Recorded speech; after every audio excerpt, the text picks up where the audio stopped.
Antes de iniciar, quiero expresar un cordial y afectuoso saludo y sobre todo dejar constancia de mi profundo agradecimiento a la Fundación para la Actualización Tecnológica de Latinoamérica, a los tutores del curso experto en educación virtual Pedro Camacho, Alejandra Torres, Claudio Mosquera y El Zamora, y a ustedes dignísimos miembros del comité de evaluación, pues ustedes son los mentores de que nos encontremos en este espacio de la virtualidad, la meta final.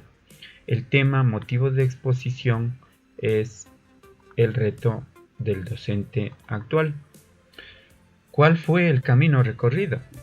Para llegar hasta aquí tuvimos que pasar de pitufos a conquistadores, de cibernautas a navegantes, del castillo del ogro al inframundo y de docentes a estudiantes. Aquí estamos, los valientes, los sobrevivientes, los que nos gusta travesear, los profes de hoy, ahora y siempre. Pero ¿cuál fue el mayor reto para llegar a este espacio? Similar a como poner los pies en la cumbre del Everest, pues la mayor lucha fue el vencer a uno mismo, nuestros propios esquemas. Es como que si el drogadicto o el alcohólico aceptara primero que está enfermo, para posterior a ello aceptar la cura. Caso contrario, ni siquiera nos estancamos, retrocedemos. Por eso que Cabrera expresa que una de las competencias que hoy tenemos que desarrollar es la capacidad de aprender, desaprender y reaprender. En definitiva, se trata de decir un adiós a la pedagogía de la transmisión, nada fácil, y pasar a una pedagogía de la creación, de la construcción, del trabajo en equipo, aprovechando las bondades de las herramientas tecnológicas. Pero ¿qué se tuvo que aprender, desaprender y reaprender? En tecnología aplicada a la educación, se nos mostró que existe una infinidad de recursos tecnológicos, pero que lamentablemente la inserción del sistema educativo es demasiado lenta. En recursos de educación virtual, se nos explicó que el aprendizaje en línea ni siquiera representa el 5% del potencial del aprendizaje electrónico, pues en la actualidad se vive el aprendizaje hipertextual en lugar del aprendizaje lineal. Y lo sorprendente es que el aprendizaje virtual genera tasas de retención mayores que el aprendizaje presencial.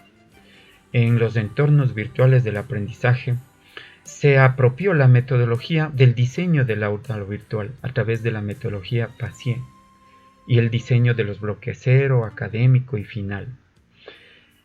En presencia digital e imagen corporativa, se nos explicó lo importante de la apariencia digital, el impacto visual, la imagen, la extensión, la estructura, la animación y los colores, que dan una identidad propia al aula virtual, el toque personal del docente y el sinnúmero de recursos que nos ofrece la web para dar ese toque diferente, el valor agregado a las aulas virtuales. En el alcance académico e interacción, con lo novedoso de los SBS, los estándares, las marcas académicas y las destrezas que deben desarrollar los estudiantes para demostrar que han generado los aprendizajes, y las tutorías virtuales. Finalmente, en educación con soporte virtual, se abordó la integración de las aulas virtuales con la educación presencial, pues las aulas virtuales constituyen un valor agregado, un complemento, un optimizar o dar ese valor agregado a la educación presencial. Pero ¿qué es lo que está ocurriendo realmente? En el video expuesto en el canal de Sánchez expone la opinión de los expertos, quienes sostienen que los estudiantes y los docentes no sabemos utilizar las herramientas de la vida mediática. Se desconocen los códigos y las reglas que lo rigen.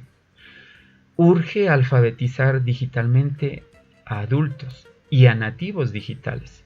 Se consume los medios sin ser conscientes de lo que estamos consumiendo. Docentes y estudiantes tienen dificultades en la adaptación de contenidos. Los profesores todavía estamos reacios al uso de las nuevas tecnologías para el aprendizaje, debido a la concepción errónea o porque se visualiza como una duplicación de esfuerzo de los estudiantes y los docentes.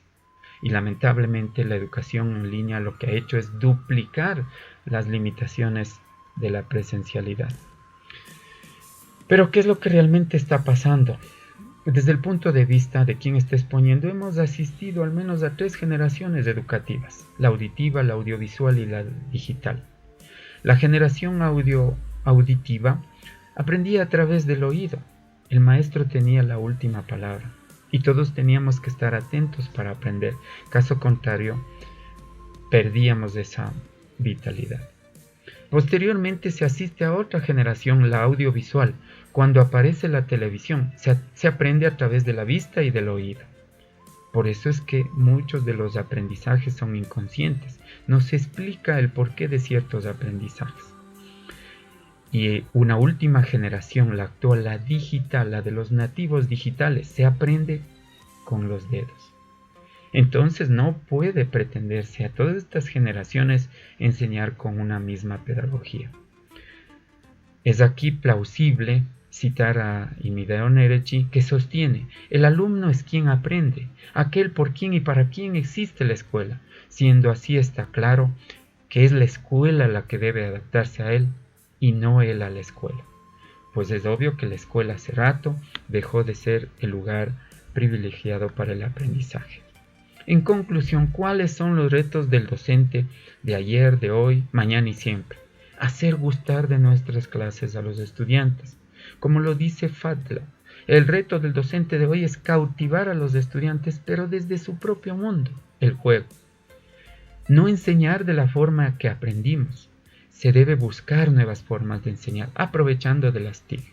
Cabrero manifiesta que la tecnología en el aula por sí sola no genera calidad. El reto del docente de hoy es aplicar estrategias específicas del aprendizaje.